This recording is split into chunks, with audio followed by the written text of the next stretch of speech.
Hi guys! Welcome and welcome back sa ating channel. For today's video ay magbibigay lang ako ng mga recommended na loan application kasi ang daming nagko-comment na ano ba yung mga magandang utangan, and now ay parating na po ang December, parating na po ang Pasko, and kailangan nating maging wais, maging hindi tayo basta-basta nagbibigay ng information sa mga ola-ola. So for today's video, aking i-share yung mga most recommended, hindi lang po sa akin but sa mga ibang vlogger na gumagawa ng reviews, yung mga mostly na nire-recommend po nila. But before we go on, sa mga hindi pa nag-subscribe, mag-subscribe na para ma-update ka sa coming videos and mga reviews po natin. And please comment down below kung ano yung mga natutunan nyo sa video ito para mapipilang kayo sa mga upcoming na pag-giveaways natin.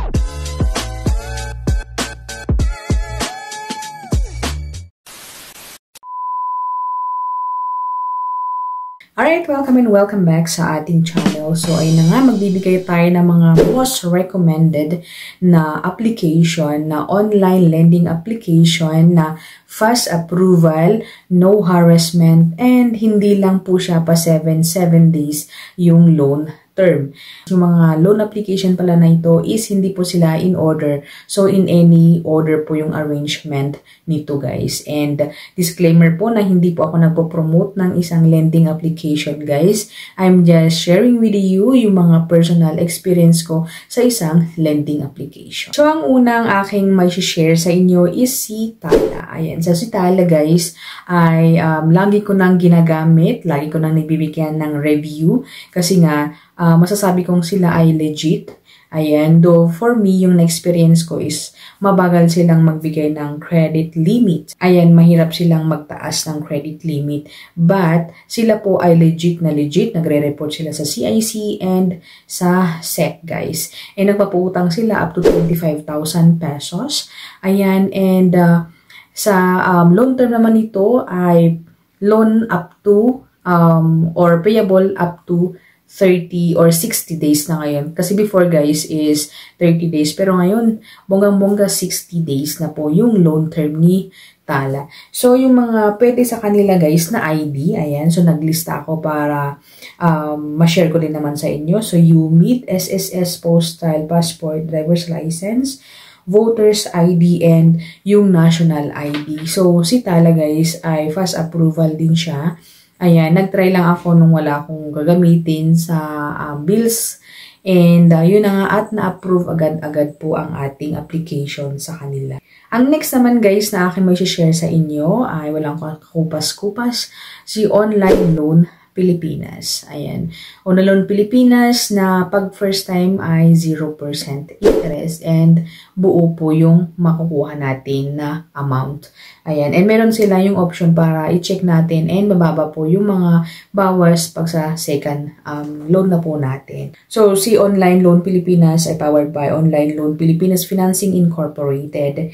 And sa pag first time mo is up to 7,000 yung mautang and 0% interest. Ayan, sabi dito, in just 3 minutes ay approve na ang ating or okay na ang pagpaprocess ng loan and ma-approve in just 30 seconds. O diba ang bilis? So, super bilis po sila. And ang loan term nila pag first time is up to 14 days. Ayan. So, yung mga ID naman na pwede dito guys is passport, driver's license, PhilHealth ID, SSS, Postal, UMID, Philippine ID, and PRC, and then TIN ID, and yung Voters ID.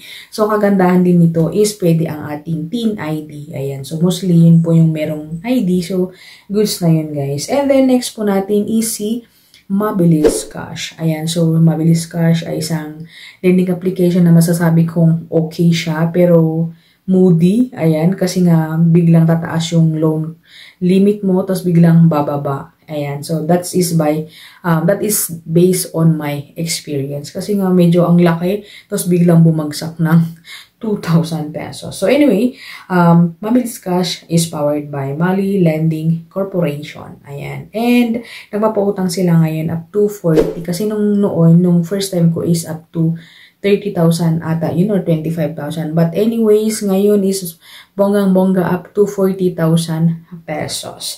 And fast approved din sila guys. And yung mga ID na pwede dito is driver's license, PhilHealth, passport, yung ID, SS, TIN ID.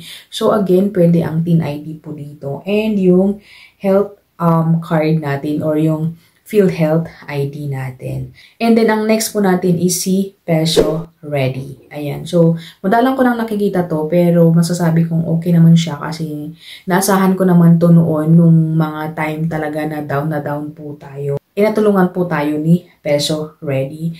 So, Peso Ready is under Peso Ready Financing Incorporated. So, meron silang pagkaparehas ni Online Loan Pilipinas.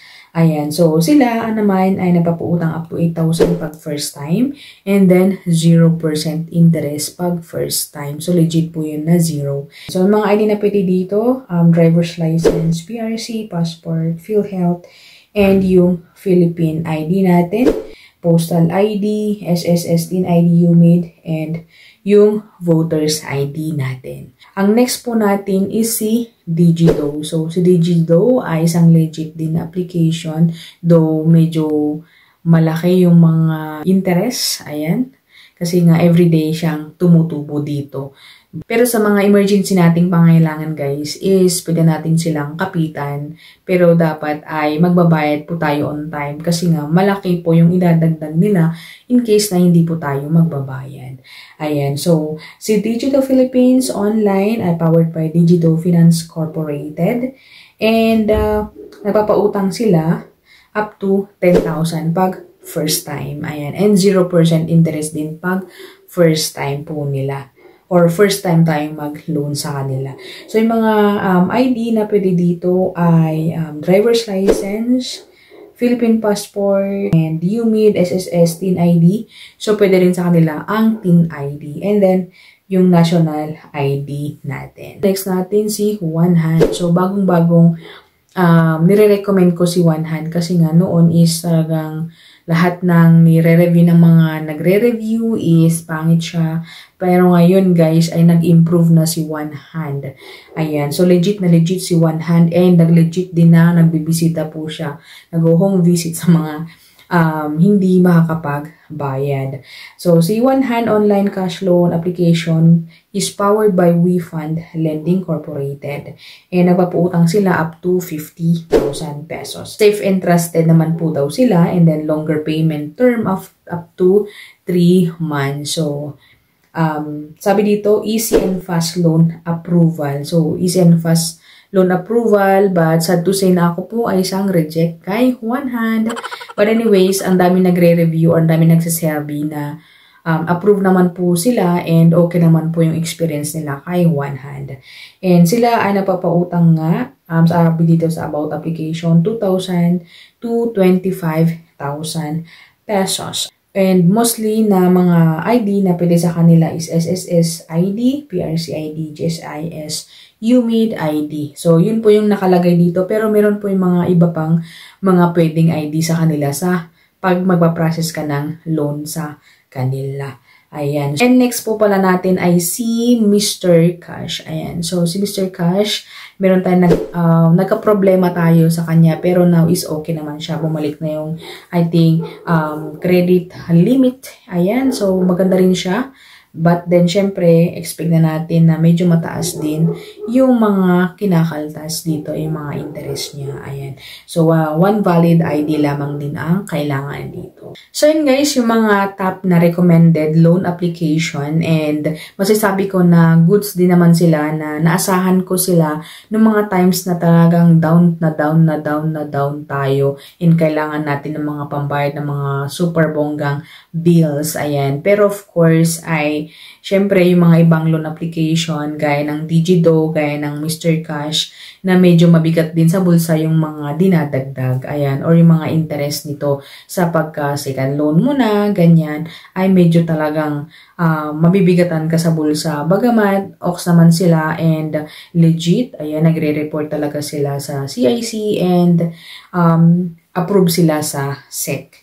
Ayan, so, Nasa inyo guys kung subukan nyo din yung mga application na ito. Again, hindi po ako nagpo-promote ng mga lending application. Nagsishare lamang po ako ng mga possible na pwede nyong utangan kaysa naman yung mag-uutang kayo sa mga 7 days and halos half na ang iyong marireceive. Bagamat nasa inyong mga kamay talaga kung ano yung mga decision nyo kung mang-utang kayo or susubukan nyo or what. Nasa inyo na po yun guys. So, thank you for watching and I hope na nakatulong ang video nito sa mga naghahanap ng utangan. Bye for now and see you again on my next video.